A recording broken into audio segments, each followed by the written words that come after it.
ప్రియమైన దేవుని పిల్లలారా, ఈ ఉదయకాలపు బైబిల్ తరగతికి చేరువచ్చిన నాకు అత్యంత ప్రియులైనటువంటి దేవుని పిల్లలైన మీ అందరికీ మన ప్రభువును ప్రియరక్షకుడైన యేసుక్రీస్తు వారి పవిత్రమైన నామంలో నా శుభములు వందనాలు తెలియజేసుకుంటున్నాను.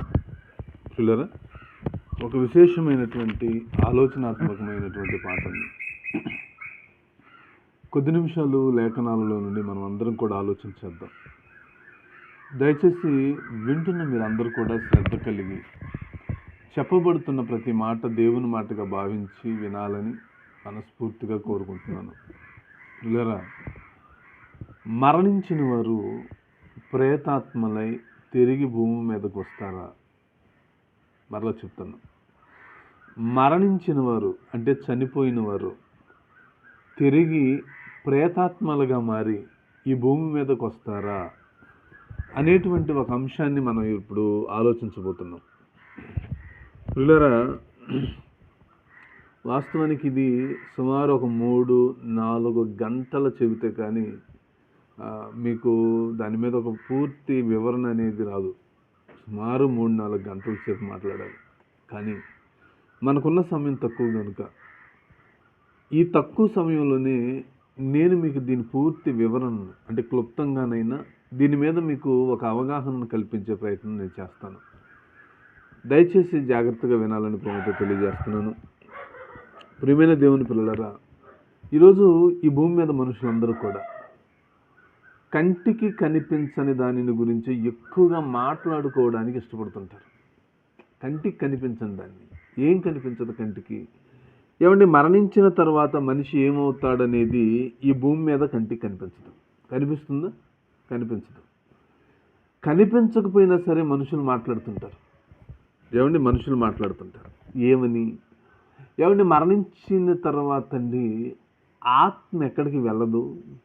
ఆ శరీరం మీద మమకారంతో ఆ శరీరాన్ని భూమిలో పాతిపెట్టినంత వరకు ఆ శరీరం చుట్టే తిరుగుతూ ఉంటుంది అని మాట్లాడుతుంటారు కొంతమంది. మరికొంతమంది ఎలాంటి నిర్వచనాలు ఇచ్చారో తెలుసా? చనిపోయిన తర్వాత ఆత్మ ఇదిగో ఈ గాలిలోనే తిరుగుతూ ఉంటుంది, లేదంటే ఏదైనా పాడుబడిన బిల్డింగ్లు చూసుకుంటుంది దాని నివాస స్థలంగా, అక్కడికి వెళ్ళి స్థిరపడిపోతుంది. లేదంటే ఊరి చివరున్న మర్రి చెట్లు ఉంటాయి కొన్ని, ఆ మర్రి చెట్లు మీద ఎక్కి ఊగిలాడుతూ ఉంటుంది అని మాట్లాడుతుంటారు. ఇప్పటికి కూడా పల్లెటూరులో కొంతమంది చూడండి పెద్దవాళ్ళు ఏదైనా ఊరు వెళ్ళేటప్పుడు కనుక ఆ ప్రాంతంలో రోడ్డు పక్కన మర్రి చెట్లు ఉన్నాయనుకోండి, అరే ఒక్కడవి అటువైపు వెళ్ళొద్దు అంటారు.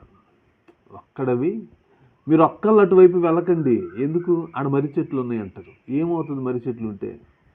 అంటే వీళ్ళ ఉద్దేశం ఏంటంటే చనిపోయిన ఎవరో ఒకళ్ళు ఆ మర్రి చెట్ల మీద ఉంటారు, లేదంటే ఆ మర్రి చెట్టు కింద పలానా వాడు చచ్చాడు, ఇప్పుడు ఆ చచ్చిన వాడు ఖచ్చితంగా ఆ చెట్టు దగ్గరే ఉంటాడు అని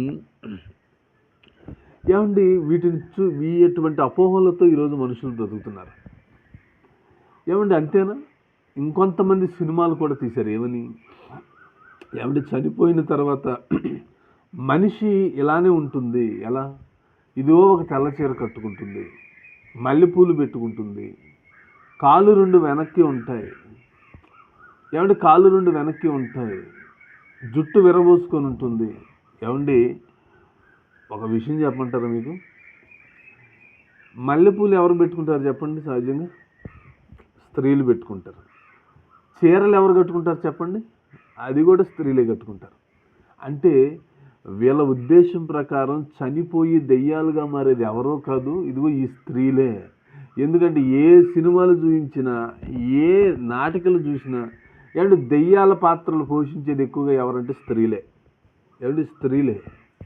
పిల్లరా, ఇప్పుడు మనం ఆలోచించబోతుంది ఏంటంటే మరణించిన తర్వాత మనిషి తిరిగి ఈ భూమి మీదకి రాగలడా?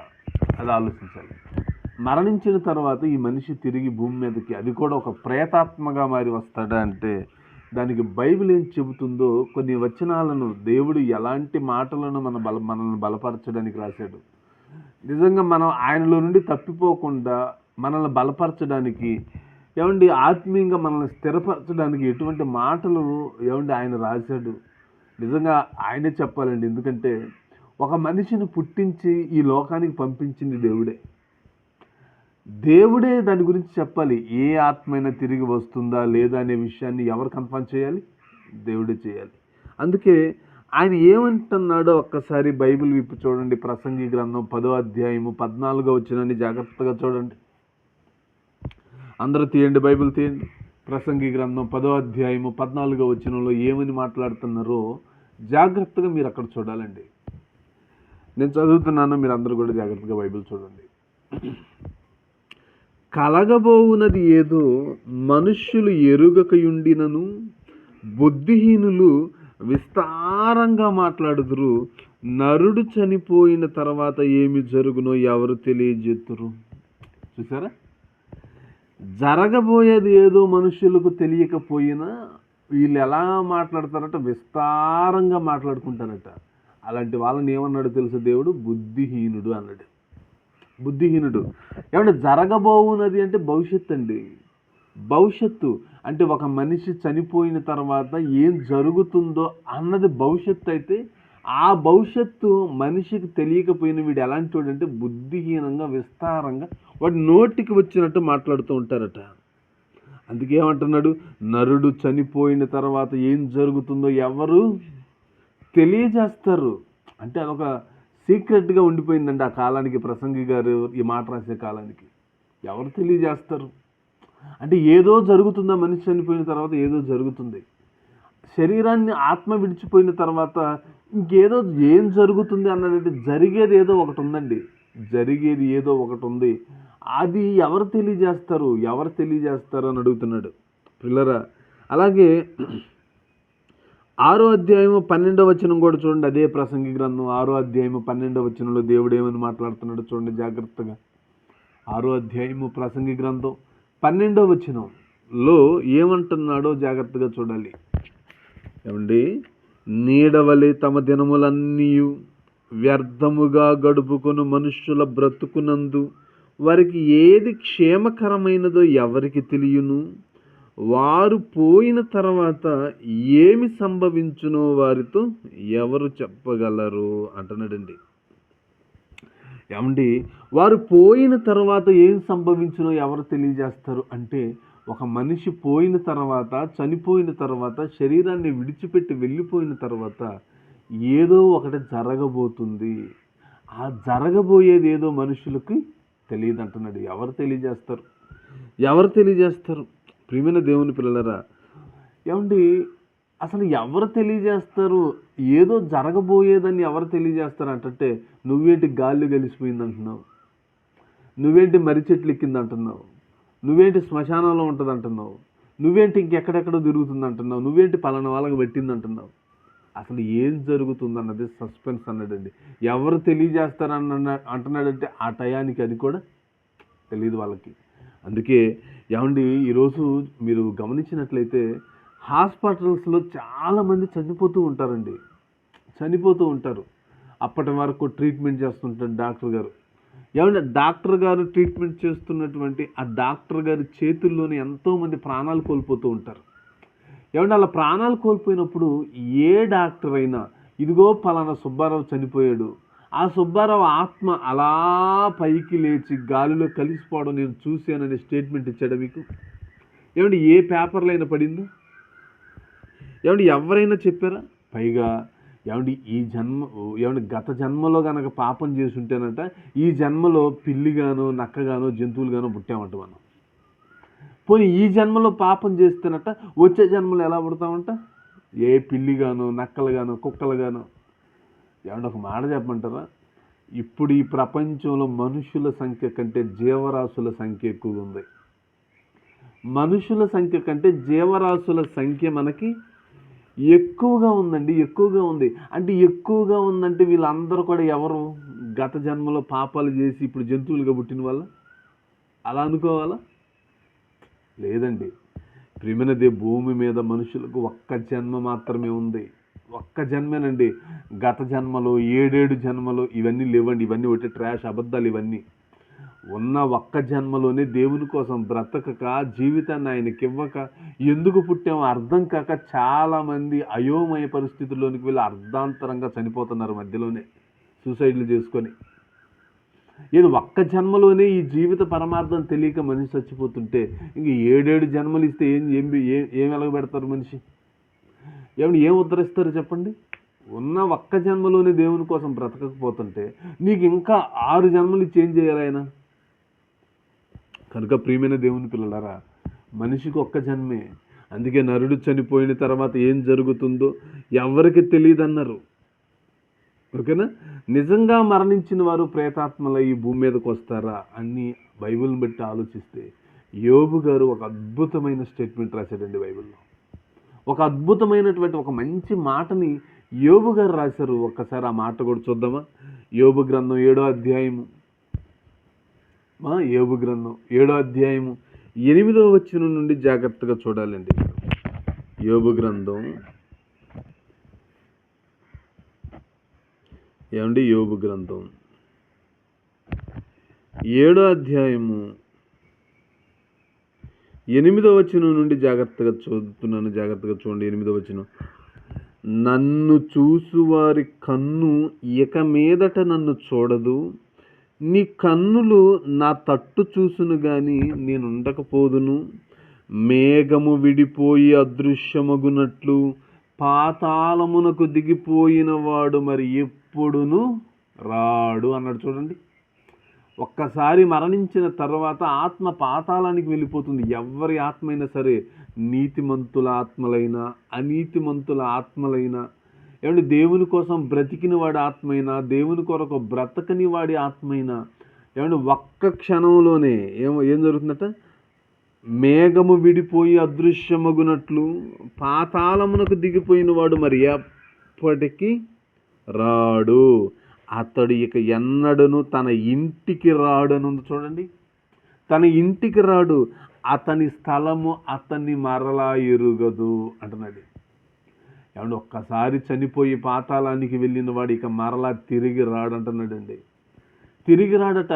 ఇక తన ఇంటికి కూడా రాడంటండి. తన ఇంటికి ఇక ఎన్నడను తన ఇంటికి రాడు. వచ్చే అవకాశం లేదు. ఆ లోకానికి వెళ్ళిపోతే వచ్చే అవకాశం లేదు.